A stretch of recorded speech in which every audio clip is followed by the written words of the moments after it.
Paul Mauro is on the ground in Orem, Utah, the site of Charlie's assassination just 2 days ago. First, to correspondent Matt Finn, who joins us on the phone as we get ready for charges to be brought forth. He is in Spanish Fork, Utah, at the Utah County Jail. Hi, Matt. Hey, Martha, a little bit of breaking news at this hour. We actually ended up outside of the family home where we believe the alleged shooter was staying before he turned himself into police.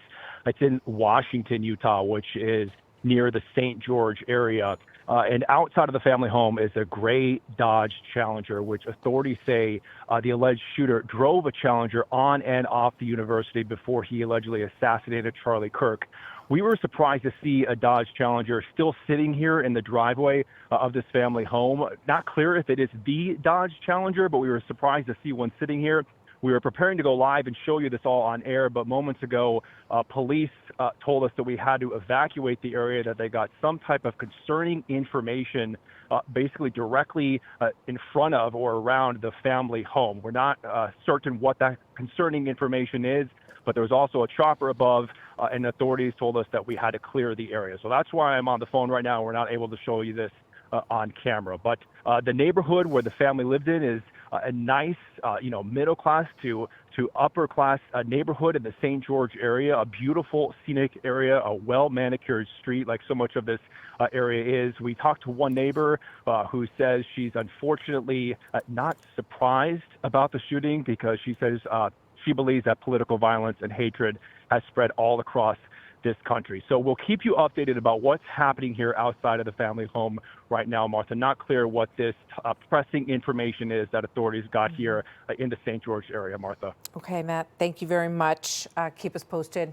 Any developments outside the family home there as we are learning more and more about this young man and this really tragic, heinous crime that happened 2 days ago. With that, we bring in retired NYPD inspector and attorney Paul Mauro, Fox News contributor. He's live at the campus of Utah Valley University. Paul, good to have you with us today. I know that you've been talking to students on campus. I heard you this morning say that you were impressed with the young people there, and we know that the governor, Spencer Cox, said that he felt the same way, Paul. And I just, to that point, I want to put up these images. These are images from May 2020 after the George Floyd riots in big cities.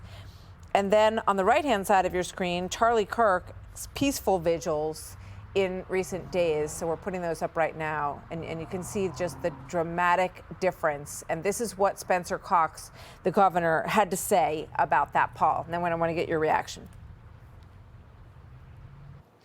I want you to look at how Utahns reacted the last two nights. There was no rioting, there was no looting, there were no cars set on fire, there was no violence. There were vigils and prayers and people coming together to share the humanity. And that, ladies and gentlemen, I believe is the answer to this. Paul Mauro, your thoughts as you get deeper into this situation on the campus where it all happened. Well, the governor is exactly accurate. I've been here now for the last 2 days, wire to wire, and we've talked to a lot of the people here. I was just talking to a group of students here, and they're it sounds strange to say, but they're little adults. They're civically engaged. They're smart. They have considered their political opinions. In fact, two of them just told me we didn't entirely agree with Charlie. But that said, we're out here to support him now, and this is waking people up here and in campuses across the country. Neither one of the two I just spoke to, in fact, were actual Turning Point USA members, but say now they will. And I think the message there is that Charlie Kirk's legacy is only going to grow. And exactly what the alleged shooter, Tyler Robinson, attempted to stamp out is going to have the opposite effect. And it just does show you the power of speech. And these kids are awake to it. I'm hearing it elsewhere in the country through sourcing up at Harvard and other areas that the conservatives, or even just people that are advocates for free speech, are not having this. Yeah.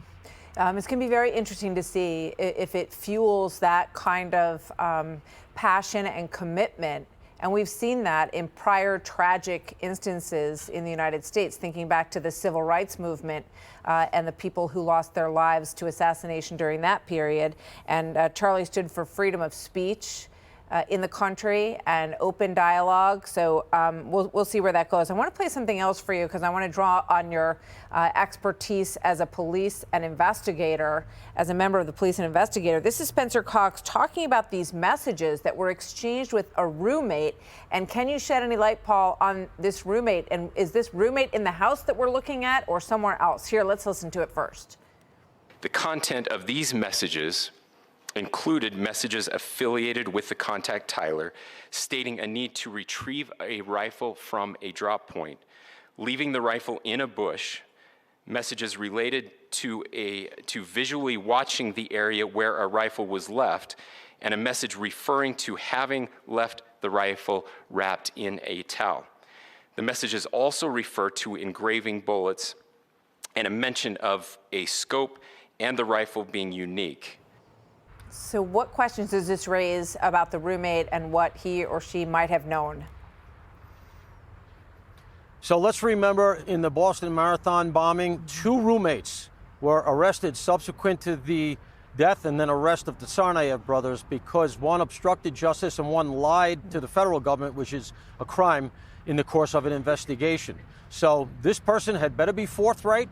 And I think the really salient point is that if they develop a co-conspirator from online stuff in Discord or elsewhere, that puts you in a conspiracy bucket federally because the internet gives you federal jurisdiction.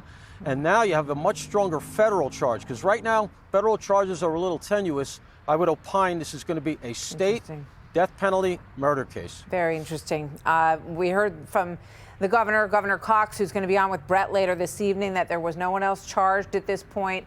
But I think that remains an open question as we get more information about this roommate and what he may or may not have known and when. Paul, thank you so much. Paul Mauro on the campus of Utah Valley University. Thanks, Paul.